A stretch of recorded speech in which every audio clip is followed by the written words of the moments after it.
दोस्तों, शालिनी भक्ति सागर में आपका बहुत बहुत स्वागत है। पिछले वीडियो में आपने 11 अवतार शिव के श्रवण किए ही होंगे और उनमें सारे अध्याय और सारे अवतार बहुत अच्छे हैं। सुनने में बहुत आनंद आया होगा आपको। और आपकी वजह से ही मैंने शिव लीला अमृत 11वां अध्याय 1 साल पहले डाला था, तो आज उसके 3 लाख के आसपास व्यूज़ आए हैं। मेरा चैनल मोनेटाइज हुआ है, इसलिए आपका मैं धन्यवाद करना चाहती हूँ। और आगे भी और फॉरवर्ड करें ताकि मैं अच्छे अच्छे पुराण इसमें डाल सकूँ। मेरा श्री गणेश पुराण भी है और बालाजी की जन्म से लेकर मृत्यु की तक के बालाजी जीवन कथा पूरे अध्याय मैंने उसमें वो भी डाले हैं। और श्री शिव लीला अमृत कथा सार इनके 15 अध्यायों की ऑडियंस ने आज्ञा की थी, तो मैंने वो भी डाल दिए हैं। और अभी श्रावण के इस महीने में शिव के महापुराण पवित्र ये भी अध्याय बहुत अच्छे से डालने की कोशिश कर रही हूँ। और आशा है कि आप लोगों को पसंद आएंगे और आप लाइक ज़रूर करेंगे शिव जी के नाम से और शेयर भी करेंगे, ये मुझे आपसे आशा है। तो दोस्तों, धन्यवाद मेरा चैनल मोनेटाइज करने के लिए। मैं आपका सबके आभारी हूँ। तो आज हम शिव महापुराण की शुरुआत करते हैं फिर से। तो 7 संहिता हैं। 7 संहिता में से पहली संहिता विद्वेश्वर संहिता थी, दूसरी संहिता रुद्र संहिता थी। रुद्र संहिता में पहला भाग सती खंड था, दूसरा भाग पार्वती खंड था, फिर कुमार खंड आया और फिर उसके बाद तीसरी संहिता शतरुद्र संहिता। ऐसे 7 संहिता है। अभी हम तीसरी संहिता पे चालू है। तो मैं ये कोशिश कर रही कि श्रावण मास में पूरे अध्याय डाल से आप और वो श्रवण करें और शिव के पद को प्राप्त करें। तो चलिए हम आगे अभी प्रयास करते हैं। आज शिव जी के सारे अवतार बहुत अच्छे अच्छे, आगे भी सारे अवतार ही दिए हैं। फिर भी हमने 1100 अवतार पूरे इतने जितने 3 संहिताओं में शिव जी के 11 अवतार सुन लिए हैं। और आज देखते हैं कौन सा अवतार है शिव जी का। अगर मेरे चैनल पर दोस्तों आप नए हो तो लाल बटन पर सब्सक्राइब करना, बेल आइकन दबाना, ऑल पे क्लिक करना, यानी जो भी वीडियो मैं अपलोड करूँगी सबसे पहले नोटिफिकेशन आपको मिलेगी। और लाइक भी करना, कमेंट्स में ओम नमः शिवाय लेना। श्री गणेशाय नमो नमः। वक्रतुंड महाकाय सूर्यकोटि समप्रभ निर्विघ्नं कुरु मे देव सर्वकार्येषु सर्वदा। श्री गणेशाय नमः। कार्तिक स्वामी नमः। ओम नमः शिवाय नमः। ओम ह्रीं गौरी नमः। ओम नंदेश्वराय नमः। आज दुर्वासा का चरित्र का अध्याय है। शतरुद्र संहिता का 19वां अध्याय है। हर एक वीडियो में 10-10 अध्याय रहते हैं। 10 अध्यायों में 10 अध्याय पूरे एक मोक्षपति को प्राप्त होता है और उनके सारे संकटों का नाश होता है इनके श्रवण करने से। और अपना जो घर है, अपने घर में जो भी सुनता है या मोबाइल भी लगा दिया है आपने, तो एक सुरक्षा कवच बन जाता है। अब इस महामारी वैश्विक कोरोना की तीसरी लहर आ रही है, तो दोस्तों शिव की सारे वीडियो चल के देना। ओम नमः शिवाय मंत्र का जाप करते रहना। ओम नमः शिवाय मंत्र, गले में रुद्राक्ष और भस्म, ये 3 चीज़ें त्रिवेणी संगम में स्नान करने के बराबर रहती है। प्रयाग तीर्थ का पुण्य मिलता है। तो चलिए अभी हम आगे चलते हैं। दुर्वासा ऋषि का चरित्र ये भी सुनने लायक है कथा। नंदेश्वर बोले, हे मुने, अब शिवजी के उस चरित्रों को सुनाओ कि जिसमें उन्होंने दुर्वासा जी के रूप धारण किया था। परम तपस्वी महर्षि अत्रि जो अनुसुईया जी के पति थे, उन्होंने ब्रह्मा जी के आज्ञा से पुत्र की इच्छा वश श्री सहित जब वृक्ष नामक पर्वत पर जाकर विंध्याचल के समीप नदी के तट पर स्थित होकर ईश्वर की प्रसन्नता के लिए घोर तप किया, तो उनके सिर से बड़ी तीक्ष्ण अग्नि की ज्वाला प्रकट हुई। उस ज्वाला से संपूर्ण लोग भस्म होने लगे। ऋषि मुनि और इंद्रादि देवता तप्त हो गए। तब इंद्र के साथ ले सब देवता ब्रह्मा जी के पास गए, अपना दुख निवेदन किया। ब्रह्मा जी विष्णु जी के साथ ले देवता सहित शिव जी के स्थान को गए। सब ने मिलकर एक स्वर से शिव जी की बड़ी स्तुति की। फिर अत्रि के परम तप से उत्पन्न अग्नि का दुख कहा। शिव जी ब्रह्मा विष्णु के साथ बैठे संपत्ति करने लगे। फिर अत्रि ऋषि को वर देने के लिए वे तीनों देवता उनके आश्रम पर पहुँचे। अत्रि जी ने सब चिन्हों को पहचान कर सबकी अलग अलग स्तुति की। फिर कहा, हे ब्रह्मा विष्णु, हे शिव, आप संसार भर पूज्यनीय माने गए हैं तथा प्रभु ईश्वर सृजन रक्षा और विनाश करने वाले, परंतु मैंने तो केवल एक शिव जी के ही पुत्र के कारण स्त्री सहित इनका ध्यान किया था। फिर आप तीनों देवता क्यों चले आए? मेरे इस भ्रम को दूर करें, मुझे इच्छित वर दीजिए। मुनि के इस वाक्य के सुन तीनों देवताओं ने कहा, हे मुनिराज, जैसा आपने संकल्प किया वैसा ही होगा। हम तीनों देवता ब्रह्मा, ईशान तथा विष्णु समान वरदायक है, अतएव हमारे अंश से तुम्हारे 3 पुत्र प्राप्त होंगे। ऐसा कह वे तीनों देवता के अपने अपने स्थान को चले गए। अत्रि मुनि भी वर पाकर सानंद अपने स्थान को गए और अनुसया सहित बड़े प्रसन्न हुए। फिर तो उस अनुसया नामक स्त्री से ब्रह्मा, विष्णु और शिव रूप से तीनों देवता उत्पन्न हुए। ब्रह्मा के अंश से चंद्रमा, विष्णु के अंश से दत्त भगवान तथा शिव जी के अंश से दुर्वासा जी की उत्पन्न हुई। दुर्वासा जी ने दयालुता वश बहुत धर्मों की परीक्षा ली है। सूर्य वंश में उत्पन्न राजा अम्बरीश की भी उन्हीं दुर्वासा जी ने परीक्षा ली थी। महाराजा अम्बरीश सप्तद्वीप के स्वामी थे, जिन्होंने एकादशी का दृढ़ व्रत किया था। तब दुर्वासा जी ने उनके नियम को जानकर अपने अनेक शिष्यों के साथ उनके यहाँ गए। राजा ने थोड़ी सी द्वादशी पाकर पारपक का विचार किया था और जो ही पारण के पर बैठने वाले थे कि दुर्वासा जी वहाँ जाकर रुष्ट हो गए। धर्म की परीक्षा। मुनि उनसे कठोर वचन कहने लगे। उन्होंने कहा, मुझे निमंत्रण देकर बिना भोजन कराए जल क्यों पी लिया, उसका फल दिखाऊंगा। ऐसा कर ऋषि ने क्रोध कर राजा को अपने शाप द्वारा भस्म कर देना चाहा। उसी समय उसकी रक्षा के निमित्त राजा में स्थित सुदर्शन चक्र उनकी रक्षा करने आए। शिव की माया से मोहित मुनि को शिव रूप नहीं जाना और मुनि को जलाने चला। तब आकाशवाणी ने कहकर सुदर्शन को शांत कराया और कहा, हे दुर्वासा, शिवरूप नहीं जाना और मुनि को जलाने चला। तब आकाशवाणी ने कहकर सुदर्शन चक्रों को शांत कराया और कहा, हे दुर्वासा, शिवरूप है। सुदर्शन चक्र को शिवजी ने ही विष्णु के लिए दिया है, फिर यह शिवजी पर क्यों आक्रमण करता है? सुदर्शन शांत हो गया। राजा अम्बरीश ने दुर्वासा जी के शिवजी का अवतार समझ उन्हें प्रणाम किया। शिवजी के अंश से उत्पन्न दुर्वासा जी बड़े प्रसन्न हुए, उनके घर इच्छित भोजन करने गए। इसी प्रकार एक बार इन दुर्वासा जी ने रामचंद्र जी की भी परीक्षा ली। काल रूप दुर्वासा जी से रामचंद्र जी ने नियम किया था कि हमारे तुम्हारे संवाद में कोई ना आने पावे। तब एक समय जब वे दोनों महानुभाव एकांत में बैठे वार्तालाप कर रहे थे कि लक्ष्मण वहाँ चले गए। इससे रामचंद्र ने अपने प्रण के अनुसार शीघ्र ही उन भाई लक्ष्मण को त्याग दिया था। रामचंद्र के इस दृढ़ नियम से दुर्वासा जी प्रसन्न हो गए और उन्होंने उन्हें वरदान दिया था। इसी प्रकार उन मुनि श्रेष्ठ ने श्री कृष्ण जी के भी नियम की परीक्षा ली थी और जब विष्णु भगवान भूमि का भार उतारने के लिए वसुदेव जी के पुत्र हुए तो ब्राह्मणों की भक्ति कर वे नित्य ही बहुत से ब्राह्मणों को भोजन जिमाते रहे। तब श्री कृष्ण जी ब्राह्मणों के बड़े भक्त हैं, ऐसी प्रसिद्धि सुनकर वे उनकी परीक्षा लेने गए। तब श्री कृष्ण जी रथ जोते उसमें रुक्मणी को बैठाकर चले तो दुर्वासा जी ने पहुंचकर कृष्ण जी से प्रसन्न होकर उन्हें यह वर दिया था कि तुम्हारे अंग व्रज के समान हो जाएंगे। ऐसे ही जब एक समय दुर्वासा जी ने नग्न हो जल में स्नान कर रहे थे तो उन्हें नंगा देख द्रौपदी ने अपनी साड़ी का वस्त्र फाड़कर उन्हें शरीर ढकने को दिया था। वह वस्त्र जल में बहता हुआ उनके पास पहुंच गया।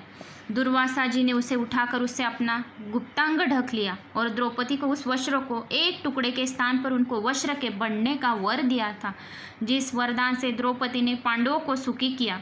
इसी प्रकार दुर्वासा जी ने बहुत से अद्भुत चरित्र किए हैं, जिसे सुनकर मनुष्य धन तथा आयु पाता है और अपने मनोरथों को पूर्ण करता है। जो मनुष्य दुर्वासा जी का इस चरित्र को भक्तिपूर्वक आनंद से सुनता है तथा औरों को भी सुनाता है तो इस लोक तथा परलोक में सुख पाता है। अभी हनुमान अवतार शिव जी का। नंदेश्वर बोले, हे मुने, अब इसके आगे हनुमान जी का चरित्र सुनो। इस चरित्र में परमेश्वर जी शिव जी ने रामचंद्र जी पर प्रेम करके उनका परमाहित किया है। और एक समय जब शिव जी ने विष्णु जी के परम मोहिनी रूप देखा तो लीलावश में काम से बड़े व्याकुल हुए और रामचंद्र जी के कार्य के लिए अपना वीर्यपात कर दिया। सप्तर्षियों ने उस वीर्य को पत्ते पर स्थापित कर गौतमी को पुत्री के कर्ण द्वारा रामचंद्र जी के कार्यार्थ में उसने अंजनी में प्रवेश कराया। फिर तो उस वीर्य से महाबली और पराक्रम युक्त वानर शरीर वाले हनुमान जी शिव जी से उत्पन्न हुए। तब हनुमान जी ने अपने बाल्यकाल में ही सूर्य को कोई लघु फल जानकर उसे खाने दौड़े, परंतु जब देवताओं ने विनती की तो सूर्य को छोड़ दिया।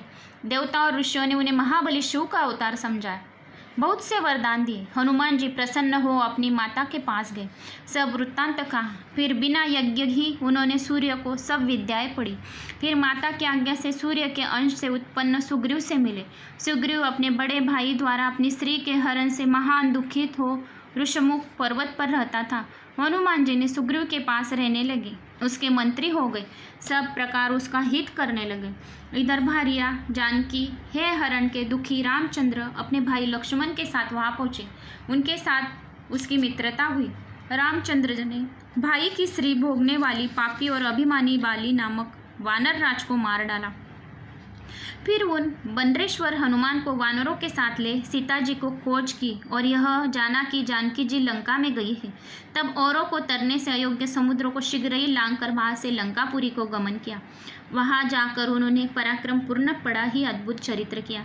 जानकी जी को उनके स्वामी रामचंद्र जी को समाचार सुनाया। सीता जी का शीघ्र ही शोक दूर किया। फिर रावण की वाटिका को उजाड़ा।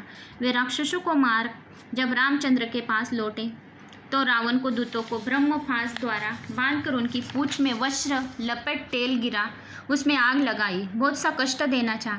इससे कुपित हो उन्होंने कूद कर कौतुकी से संपूर्ण लंका को जला दिया। केवल एक राम भक्त विभीषण के घर को छोड़ दिया।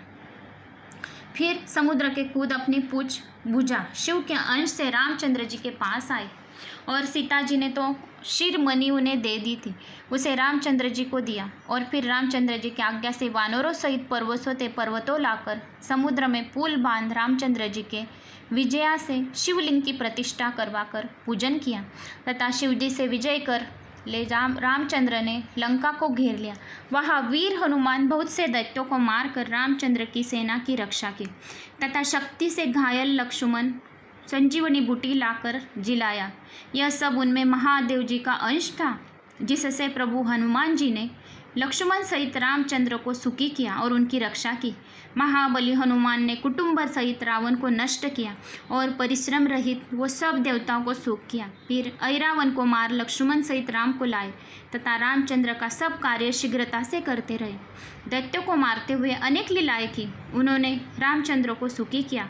हे तात, यह आख्यान धनदायक, यशवर्धक और सर्वकामदायक हनुमान जी का चरित्र तुमसे कहा है। जो मनुष्य इसको भक्तिपूर्वक सावधान होकर सुनता है वह इस लोक में सभी मनोरथों को भोगकर अंत में मोक्ष को लाभ करता है। अभी महेश अवतार का वर्णन। नंदेश्वर बोले, हे मुनि शार्दुल, एक समय शिव पार्वती अपनी इच्छा से विहार करने लगे तो भैरव को द्वारपाल नीत कर जो ही भीतर गए कि तो ही अनेक सुशील सखियाँ उनकी सेवा करने लगी। पश्चात परम स्वतंत्र शिवजी कुछ ही देर लीला कर प्रसन्न हो गए और उन्मत्त पार्वती द्वार से बाहर जाने लगे।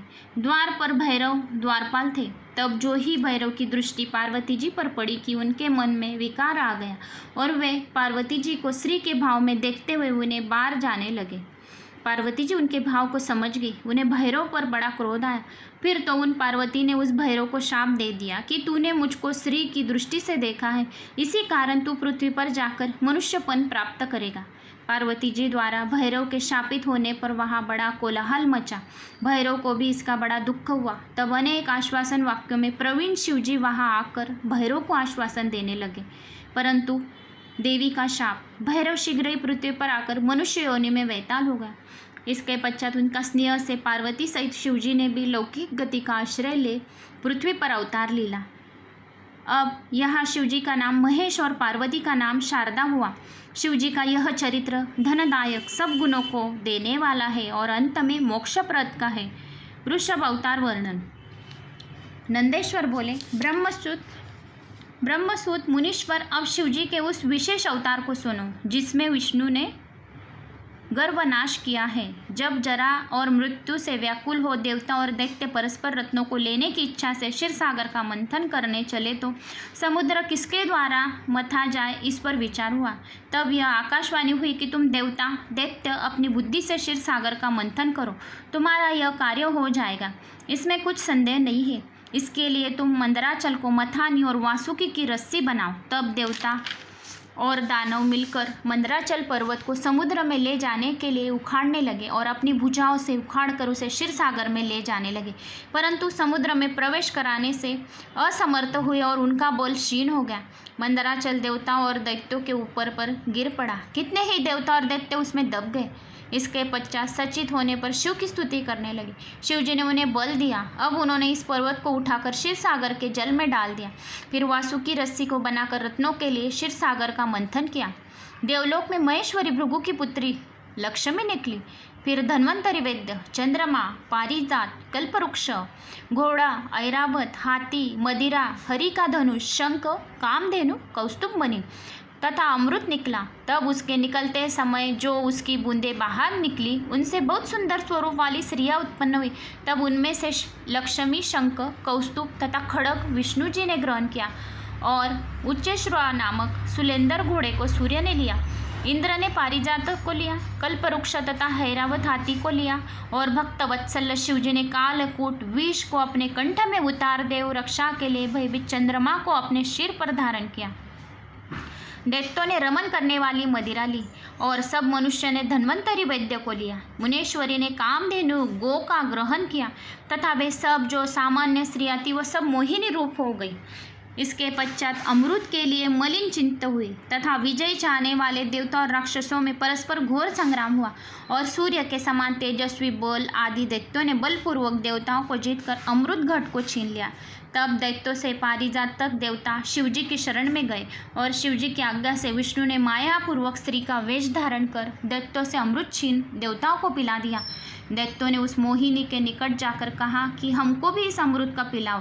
पंक्ति में भेद न होने पावे शिवजी की इस माया से मोहित दैत्यों ने अमृत को बांटने के लिए उसे कपट रूपधारी विष्णु को दिया। इस समय उन दैत्यों ने अमृत से उत्पन्न हुई सुंदर स्त्रियों को देख वो इधर उधर मुड़ गए और उन्हें अपने स्थान में ले जाकर रखा। शिव जी की माया से उनके बड़े से बड़े सुंदर गुप्त स्थान बन गए। इसके पश्चात उनकी रक्षा कर सब दैत्य को एक हो अमृत के लिए देवताओं से युद्ध करने लगे। देवताओं का दैत्यों के साथ भयंकर युद्ध हुआ। देवासुर संग्राम तीनों लोकों में प्रसिद्ध हुआ। विष्णु जी से रक्षित देवताओं ने विजय पाई। महात्मा विष्णु ने सब दैत्यों को मोहित कर दिया। सबसे दैत्य मारे गए और बहुत से दैत्य मारे गए। जो बचे हुए पाताल के विवरों में समा गए।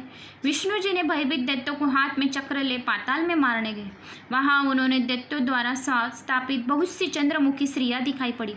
विष्णु जी ने उन सब से रमन कर उनके युद्ध पुत्रों के उत्पन्न किया जिन्होंने पाताल से लेकर पृथ्वी तक बड़ा उपद्रव किया था। उनसे मुनिया और देवताओं को बड़ा कष्ट हुआ। ब्रह्मा जी मुनियों को साथ ले कैलाश स्थित शिवजी के पास गए। सबने मिलकर शिवजी की स्तुति की।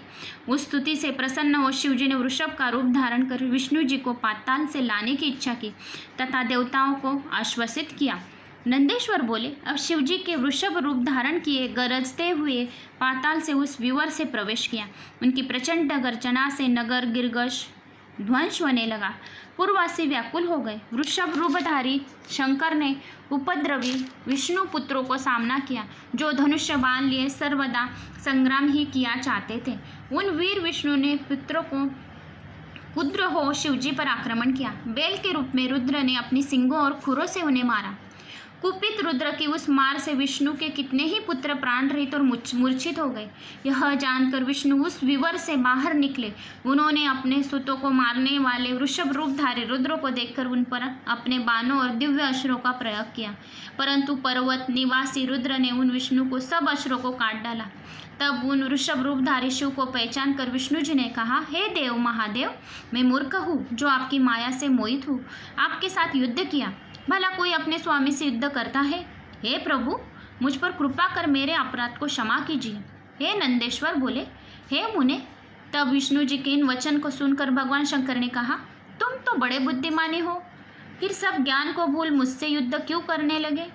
क्या मेरे अधीन तुम पराक्रमी अपने स्वरूप को न पहचान सके? अब तुम यहाँ रमन मत करो और इस कुआचार से निवृत्त हो जाओ। विष्णु जी लज्जित हो वहाँ से चलने लगे। शिव जी ने कहा, ठहरो, अब तुम इस चक्र को यही छोड़ दो, मैं तुम्हें दूसरा चक्र दूंगा।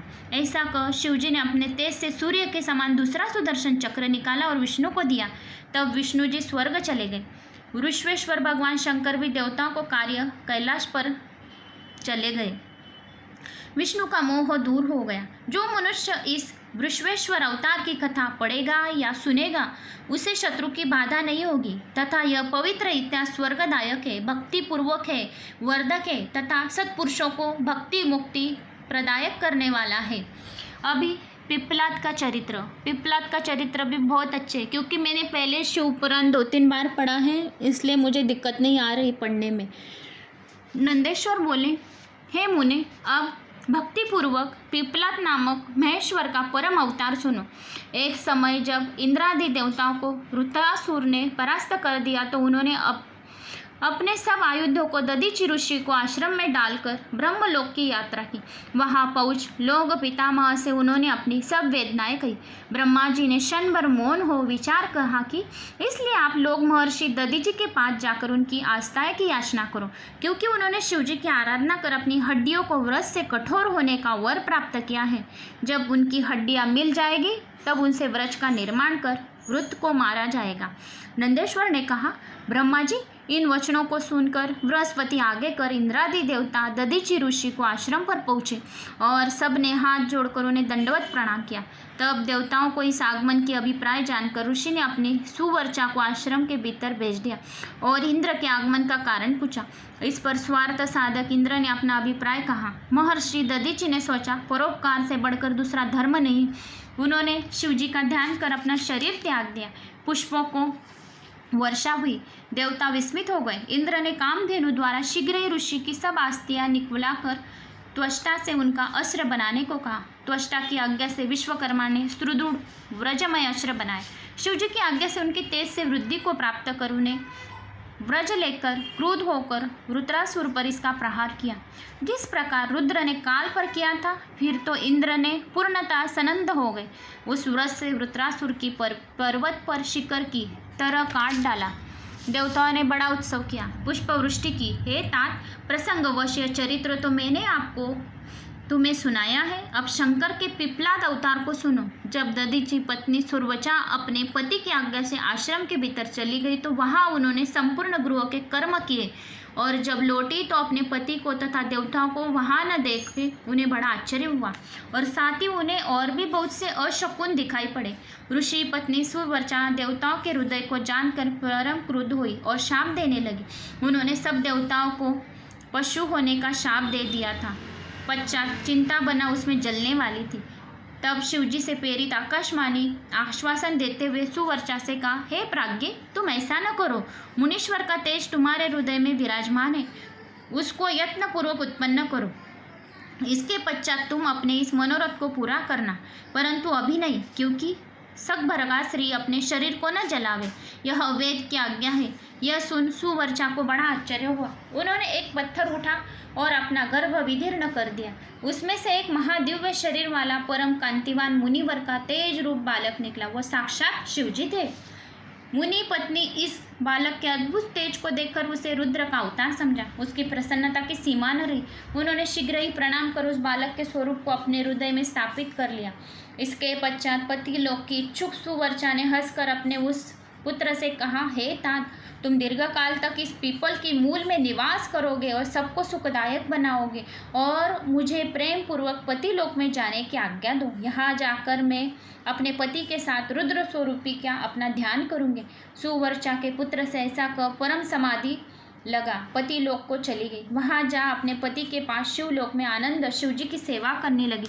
उधर मुनि के पुत्र के रूप में शंकर जी का अवतार लिया समझ विष्णु और ब्रह्मा अपने गणों के साथ प्रीतिपूर्वक वहाँ आए और बड़ा उत्सव किया। फिर उन पीपल नामक शिव के अवतार का विष्णु आदि सब देवता सविधि संस्कार कर संतुष्ट हो गए।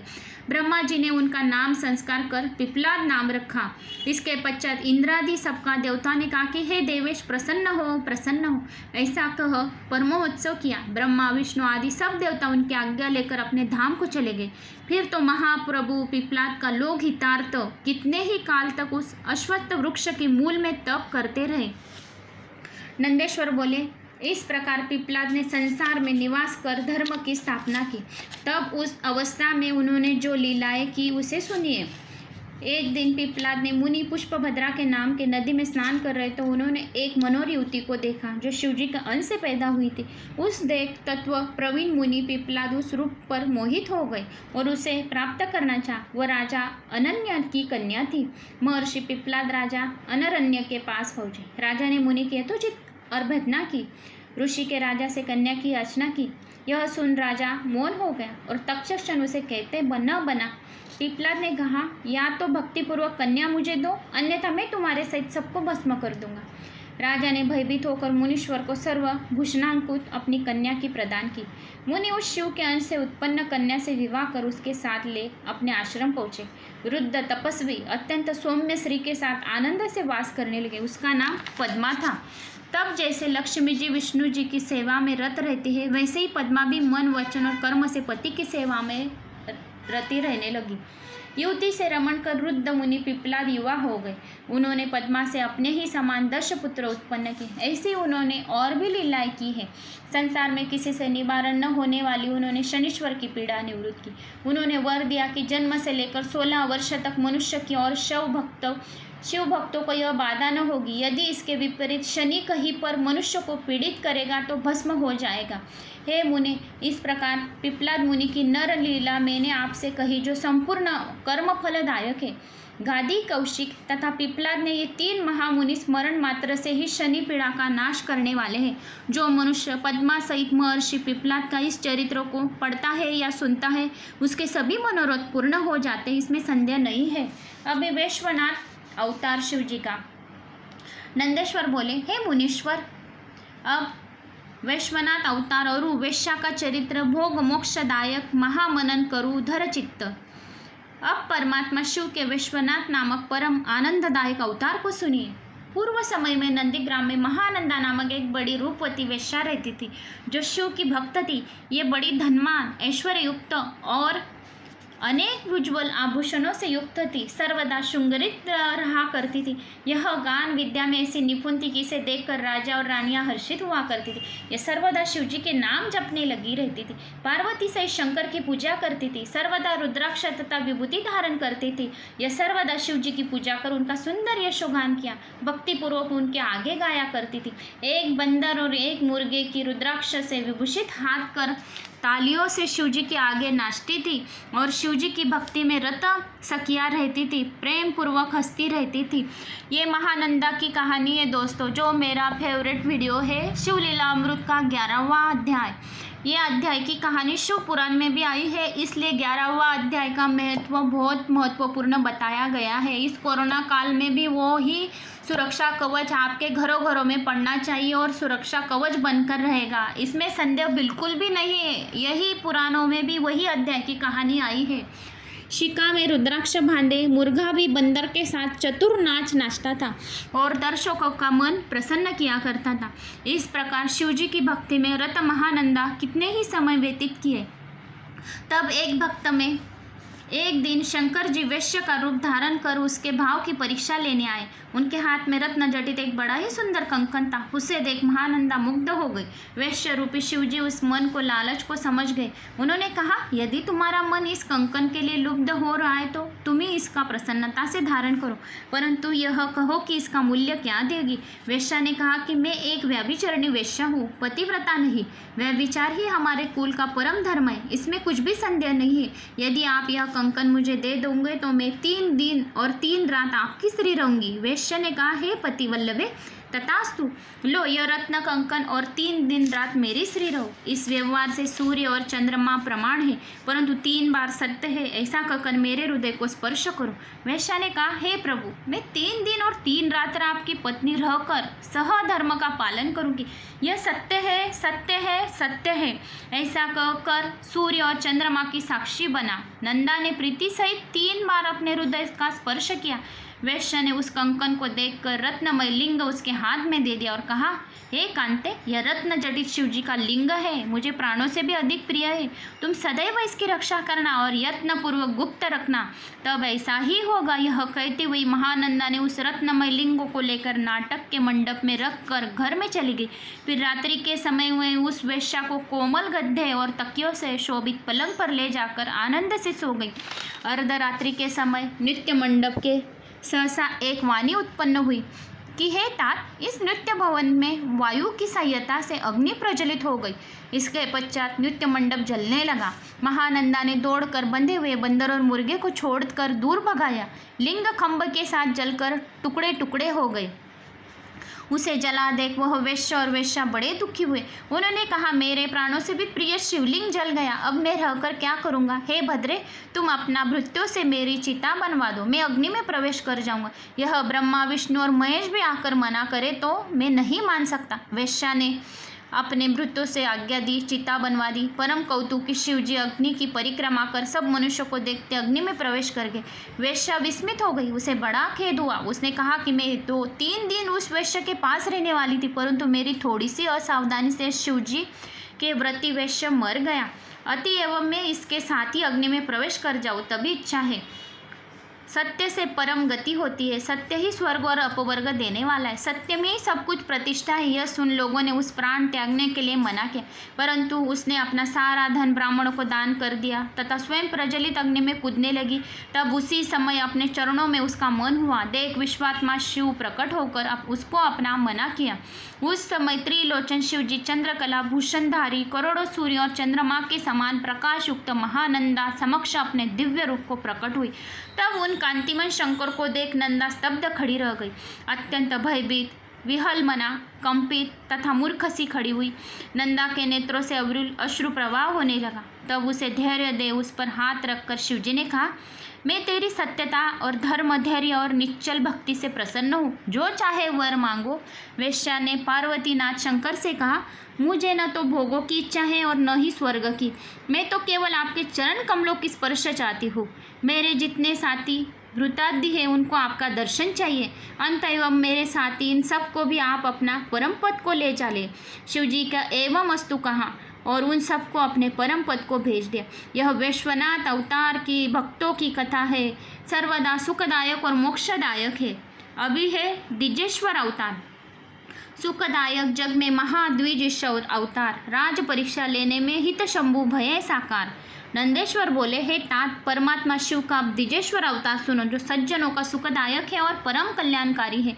हे तात, जिसे भद्रायु नामक राजा का वर्णन किया है और जिस पर ऋषभि रूप से भगवान शंकर ने कृपा की थी, उसकी धर्म की परीक्षा लेने के लिए शंकर जी ने द्विजेश्वर अवतार धारण किया था, वही कथा मैं कहता हूँ, ध्यान देकर सुनो। ऋषभ के प्रभाव से प्रभु ने क्षत्रियों को युद्ध में जीता और सिंहासन के प्राप्त कर भद्रायु को उत्पन्न किया।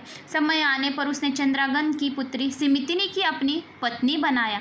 तब एक समय वह बसंत ऋतु को पाकर सघन वन में विहार करने लगे तो पार्वती सहित भगवान शंकर उस धर्म की दृढ़ता की परीक्षा के लिए वहां जाकर विहार करने लगे और शंकर उस वन में जाकर द्विज दंपति हो गए और तथा मयामय सिंह प्रकट कर उसके भय से स्वयं भयभीत हो भद्रायु के पास भाग कर गए।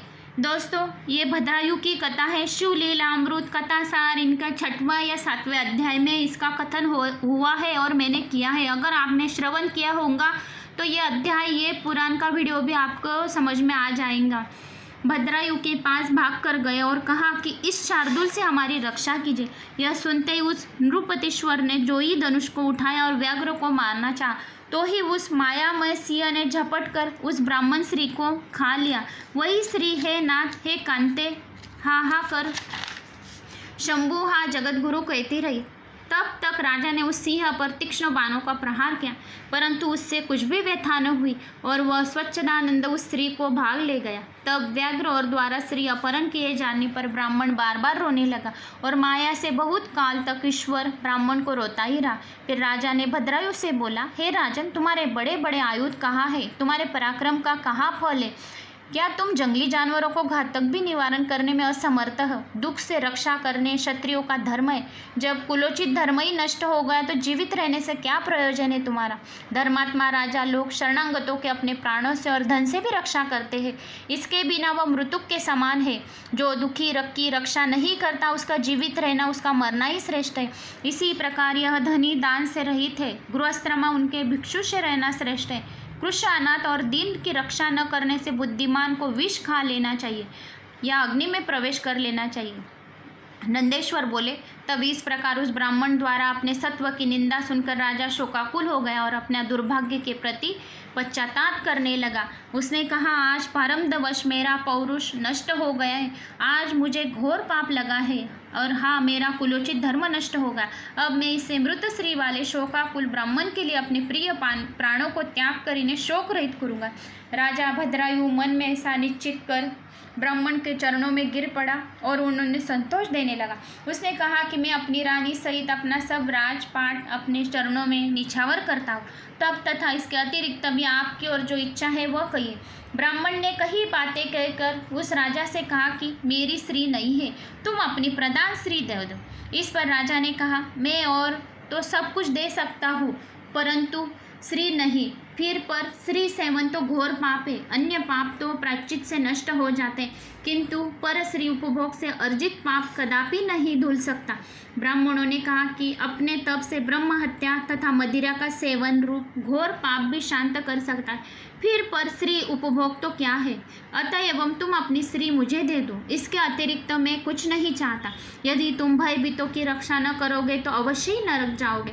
नंदेश्वर बोले, हे ब्राह्मण की बात से राजा चिंतित हो गया और उसने विचारते विचारते निश्चय किया कि दीनों की रक्षा न करना बड़ा पाप है। इससे तो यही अच्छा है कि स्त्री दान कर दूं, पाप से मुक्ति तो मिल जाए। इसके पश्चाताप शीघ्र यज्ञ में प्रवेश कर जाऊंगा और संसार में मेरी कीर्ति होगी। ऐसा मन में निश्चय कर उस राजा ने अग्नि प्रज्वलित की और हाथ में जल लेकर उस ब्राह्मण को बुलाया, मैं अपनी पत्नी दान कर रहा हूँ। इसके पश्चात अग्नि की 3 प्रदक्षिणा की और एकाग्र हो शिव का ध्यान करने लगा।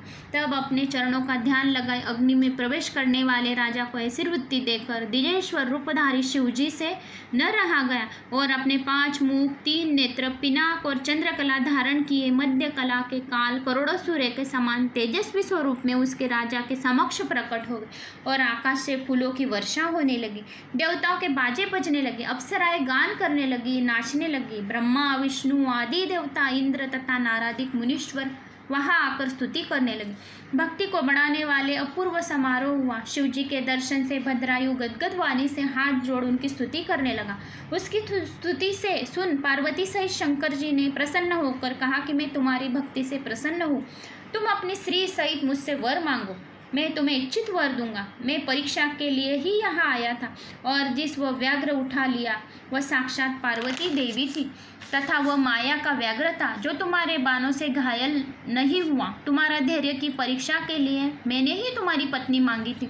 सुन भद्रायु ने फिर शिवजी को प्रणाम किया और बोला, मैं सुकुटुंब आपके चरणों की भक्ति चाहता हूँ। मेरे पिता ब्रजभाऊ भी सब पत्नी का आपके भक्त हो। पद्माकर नामक वैश्य और उसके पुत्र सभी आपके निकटवासी हो।